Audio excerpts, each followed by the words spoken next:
জয় শ্রী রাধে কৃষ্ণ। শ্রীকৃষ্ণ বার্তা চ্যানেলে আপনাদের সকলকে স্বাগতম। আশা করি রাধারানীর কৃপায় আপনারা সকলেই ভালো আছেন। আজ আবার একটা নতুন ভিডিও নিয়ে আপনাদের সামনে চলে এসেছি। আজকের আলোচনার বিষয় হলো পুত্রদা একাদশী ব্রতকথা। পুত্রদা একাদশী কবে? 15ই আগস্ট নাকি 16ই আগস্ট? কেন আমরা 15ই আগস্ট বৃহস্পতিবার একাদশী ব্রত পালন না করে 16ই আগস্ট শুক্রবার একাদশী ব্রত পালন করব? এর কারণ কি? এই একাদশীর অপর নাম কি? পুত্রদা একাদশীর নাম কেন? কিভাবে এই একাদশী ব্রত পালন করতে হবে? সংকল্প কখন করতে হবে? সংকল্প মন্ত্র কি? একাদশীর আগের দিন কোন কোন কাজ অবশ্যই করা উচিত? একাদশীর দিন কোন কোন কাজ করা উচিত? একাদশীর দিন কোন কোন কাজ করা উচিত নয়? পারণের সময় কখন এবং পারণ মন্ত্র কি? ব্রত পাঠ এবং মাহাত্ম্য বর্ণনা।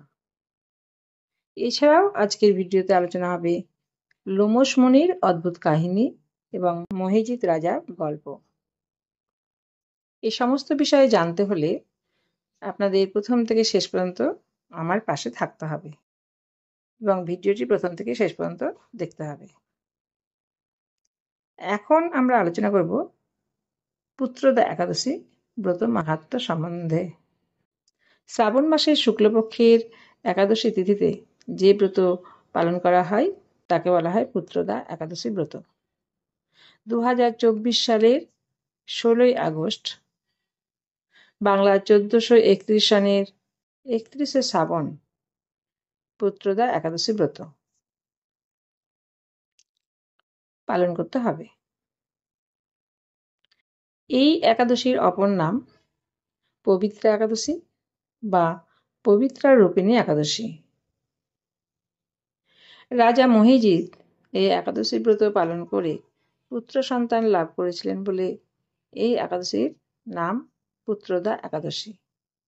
যদিও এই একাদশী পবিত্রা একাদশী বলে বেশি পরিচিত। কেন আমরা 15ই আগস্ট বৃহস্পতিবার একাদশী ব্রত পালন না করে 16ই আগস্ট শুক্রবার এই একাদশী ব্রত পালন করব? বৃহস্পতিবার দশমী ছেড়ে একাদশী তিথি আরম্ভ হচ্ছে 6টা বেজে 13 মিনিটে, সকাল 6টা বেজে 13 মিনিটে। আর সেদিন সূর্যোদয় হচ্ছে 5টা বেজে 16 মিনিটে। সুতরাং আমরা দেখতেই পাচ্ছি যে সূর্যোদয়ের পরেও সেই দিন দশমী তিথি থাকছে। তাই বৃহস্পতিবার কখনোই একাদশী ব্রত পালন করা যাবে না। অপরদিকে শুক্রবার প্রাত 6টা 5 মিনিটে একাদশী ব্রত ছেড়ে যাচ্ছে আর সূর্যোদয় হচ্ছে 5টা 16 মিনিটে। অর্থাৎ সূর্যোদয়ের পরেও একাদশী ব্রত থাকছে। আর আমরা জানি যে সূর্যোদয়ের 1 ঘন্টা 36 মিনিট পূর্ব পর্যন্ত হচ্ছে ব্রহ্ম মুহূর্ত। সেই মুহূর্তে দশমী স্পর্শ করে থাকলে সেই দিন একাদশী ব্রত পালন করা উচিত নয়। তাহলে সেটা হয় দশমী বিদ্যা একাদশী, যা পালন করলে মহা পুণ্য তো হয়ই না, বরং মহা পাপ হয়। অপরদিকে দ্বাদশী যুক্ত একাদশী ব্রত পালন করলে মহাপুণ্য সঞ্চয় হয়। তাই আমরা 16ই আগস্ট শুক্রবার একাদশী ব্রত পালন করব। এখন আমরা জানব যে একাদশী ব্রতের আগের দিন কি কি কাজ আমাদের করা উচিত। একাদশী ব্রতের আগের দিন অবশ্যই নিরামিষ আহার করা উচিত। যে কোনো মহৎ কাজ করতে হলে মনে মনে একটা সংকল্প নিতে হয়, কারণ শরীর চলে মনের জোরে। মন যদি আমাদের সুস্থ থাকে, মন যদি আমাদের শক্ত থাকে, মনে যদি আমাদের জোর থাকে, মনের ইচ্ছে যদি আমাদের প্রবল হয়, তাহলে যে কোনো কাজ আমরা করে উঠতে পারি, অসাধ্যকেও সাধন করতে পারি। তাই একাদশীর উপবাস করতে হলে আগের দিন সন্ধ্যের সময় মনে মনে সংকল্প করতে হবে। তবে এই সংকল্প নিজের নিজের ইষ্ট দেবতার কাছে করলে খুব ভালো হয়। সন্ধ্যের সময় ঈশ্বরের সামনে গিয়ে মনে মনে হাত জোর করে সংকল্প করতে হবে। এই জন্য সংকল্প মন্ত্র আছে। সংকল্প মন্ত্রটি হচ্ছে একাদশাং নিরাহার স্থিত্বা অহং অপরে হহনে ভক্ষামি পুণ্ডরীকাক্ষা শরণং মে ভবাচ্যুত। এর অর্থ হচ্ছে, হে পুণ্ডরীকাক্ষ, হে অচ্যুত, আমি একাদশীতে উপবাস থেকে পরদিন আহার করব। আপনি আমার শরণ স্থান হন। এরপর একাদশীর দিন কি কি কাজ করতে হবে? একাদশীর দিন ব্রহ্ম মুহূর্তে ঘুম থেকে উঠতে হবে। তারপর প্রাত্যহিক ক্রিয়াকর্ম সেরে স্নান করতে হবে। যদি নিকটে কোনো গঙ্গা বা অন্যান্য নদী থাকে, তাহলে গঙ্গা স্নান বা নদীতে স্নান করে আসা খুবই পুণ্যের। আর তা না হলে বাড়িতেও স্নান করা যায়। গঙ্গা জল বাড়িতে থাকলে মাথায় গঙ্গা জল ছিটিয়ে স্নান করা যায়। আর তাও যদি না হয়, তাহলে একটা মন্ত্র আছে, সেই মন্ত্র মনে মনে বলেও স্নান করা যায়। মন্ত্রটি হচ্ছে, গঙ্গা চ যমুনা চৈব গোদাবরী সরস্বতী নর্মদা সিন্ধু কাবেরী জলে হস্মিন সন্নিধিং কুরু। এই মন্ত্রটি মনে মনে বলে বাড়িতেই স্নান করা যেতে পারে। তারপর স্নান সেরে শ্রীহরির পুজো বা আপন আপন ইষ্ট দেবতার পুজো করতে হবে। আর সারাদিন যদি নির্জল উপবাস করা হয়, তাহলে সে তো মহৎ পুণ্যের কাজ। উপবাস, উপবাস শব্দের অর্থ হচ্ছে নিকটে বাস। কার নিকটে বাস? যেদিন যে দেবতার উপবাস করছি, সেদিন সেই দেবতার কাছাকাছি থাকা, অর্থাৎ মননে তার চিন্তা করা, স্মরণ করা, অন্যদিকে মন না দেওয়া, একেই বলা হয় উপবাস। তো যেহেতু আমরা একাদশী ব্রত করব, এবং আমরা জানি একাদশী তিথি শ্রীকৃষ্ণের খুব প্রিয় তিথি, মাধবের খুব প্রিয় তিথি। যেহেতু একাদশী তিথি মাধবের প্রিয় তিথি, তাই আমরা মাধবের কাছে সংকল্প করব এবং তার নাম, ভজন, কীর্তন, গান এগুলো নিজেরা করতে পারলে ভালো, আর তা না হলে আমরা শ্রবণ করতে পারবো। একাদশী উপবাস করে দিনে ঘুমাতে নেই, তাহলে ব্রতের ফল পাওয়া যায় না। আর যদি রাত্রি জাগরণ করতে পারা যায়, তাহলে সেটা পুণ্যের হয়। যদি আমরা একাদশী দিন নির্জল উপবাস থেকে ঈশ্বরের নাম, গান, ভজন, কীর্তন এবং বেশি বেশি করে মালা জপ করতে পারি, তাহলে আমাদের উপবাস সার্থক হবে। যেসব ভক্তগণ এগুলো করতে পারবেন না, তারা তাদের সাধ্যমতো যেমন পারবেন ঠিক তেমন করবেন। শাস্ত্রে বলা আছে যে যদি নির্জলা উপবাস করা সম্ভব না হয়, তাহলে ফল খেয়েও উপবাস করা যায়। আবার অনেকের ফল সহ্য হয় না, তারা সবজিও খেতে পারেন, বা অনেক রকম খাদ্য আছে যেগুলো একাদশীর দিনে খাওয়া যায়, সেগুলো আপনারা গ্রহণ করতে পারেন। একাদশীর পরের দিন কি করতে হবে? একাদশীর পরের দিন, অর্থাৎ দ্বাদশীর দিন ব্রহ্ম মুহূর্তে ঘুম থেকে উঠতে হবে। তারপর প্রাত্যহিক ক্রিয়াকর্ম সেরে, স্নান সেরে ইষ্ট দেবতার পুজো করতে হবে। তারপর শ্রীকৃষ্ণের পুজো করে বা গোপালের পুজো করে বা যে যে দেবতার ভক্ত, সেই দেবতার পুজো করে আমাদের প্রসাদ গ্রহণ করে নির্দিষ্ট সময়ের মধ্যে একাদশী পালন করতে হবে। পালন করার মন্ত্রটি হচ্ছে, সংসার ক্লেশ দগ্ধস্য ব্রত নানেন কেশব প্রসিদ সুমুখনাথ জ্ঞান দৃষ্টি প্রদভাব। এই মন্ত্রটি বলে হাতে শ্রীহরির প্রসাদ নিয়ে তা গ্রহণ করে আমাদের একাদশীর উপবাস ভঙ্গ করতে হবে। এখন আমরা একাদশীর ব্রত মাহাত্ম্য পাঠ করব। ভবিষ্যোত্তর পুরাণে শ্রাবণ মাসের কৃষ্ণপক্ষের একাদশী ব্রত মাহাত্ম্য শ্রীকৃষ্ণ ও যুধিষ্ঠির সংবাদে বর্ণিত আছে। একদিন মহারাজ যুধিষ্ঠির ভগবান শ্রীকৃষ্ণকে জিজ্ঞাসা করলেন, হে প্রভু, শ্রাবণ মাসের শুক্লপক্ষের একাদশীর নাম কি? তা কৃপা করে আমাকে বলুন।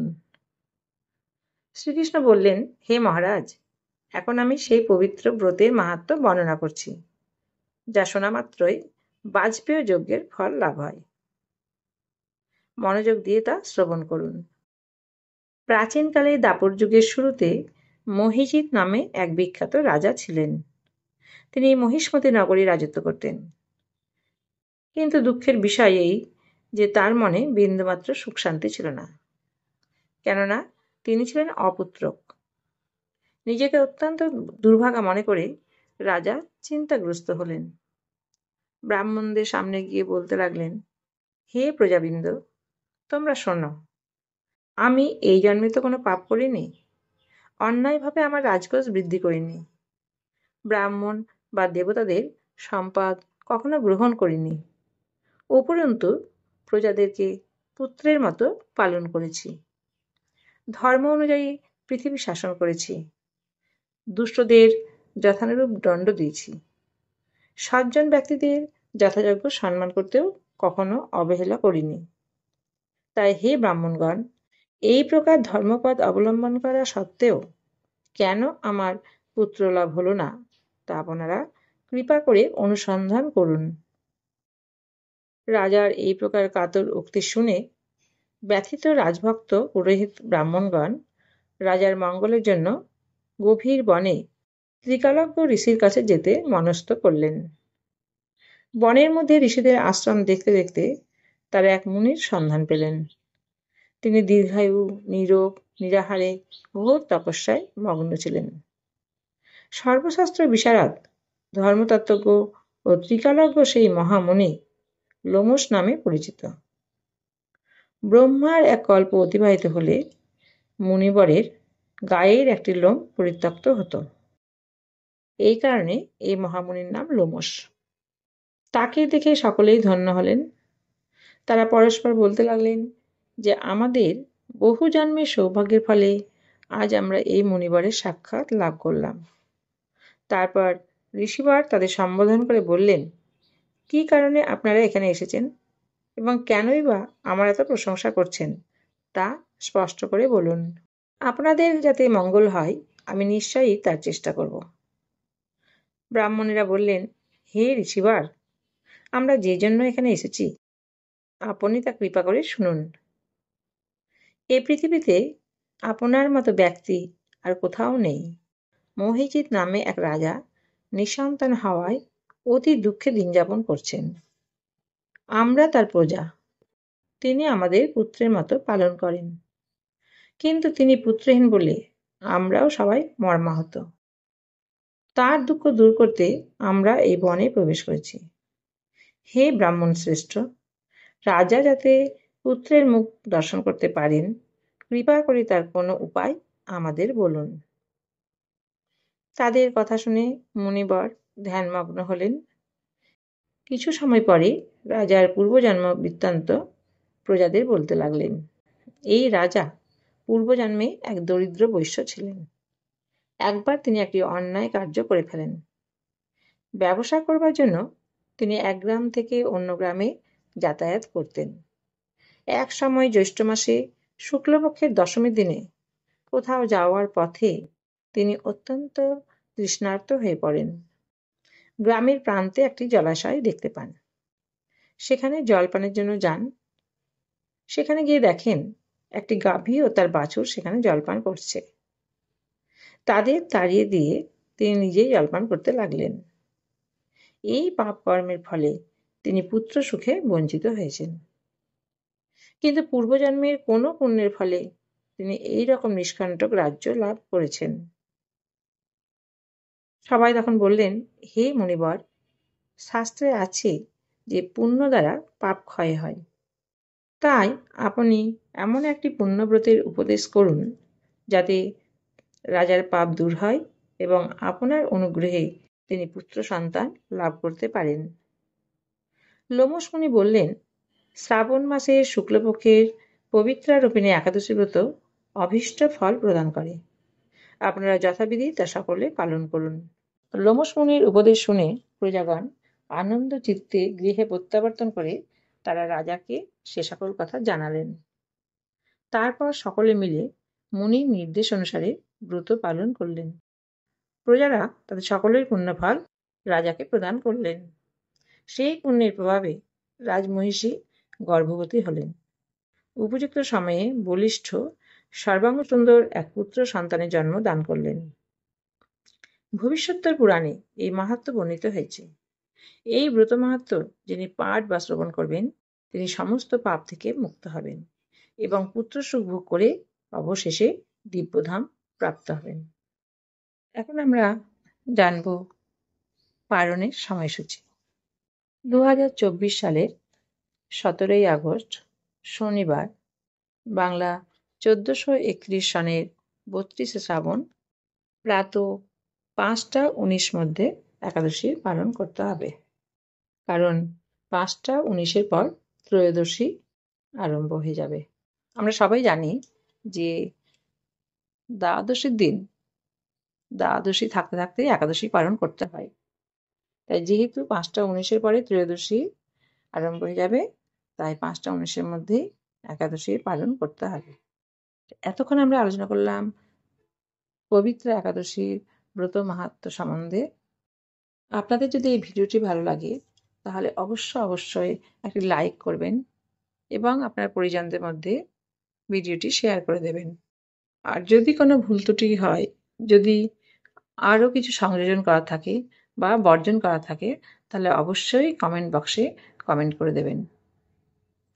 আপনাদের একটা লাইক এবং একটা কমেন্ট আমার পরবর্তী ভিডিও করতে আরও উৎসাহ দেবে। আর অবশ্যই চ্যানেলটিকে একটু সাবস্ক্রাইব করে দেবেন। ভিডিওটি দেখার জন্য আপনাদের অনেক ধন্যবাদ। আপনারা সবাই ভালো থাকবেন, সুস্থ থাকবেন। দেখা হবে আগামী ভিডিওতে। রাধে রাধে।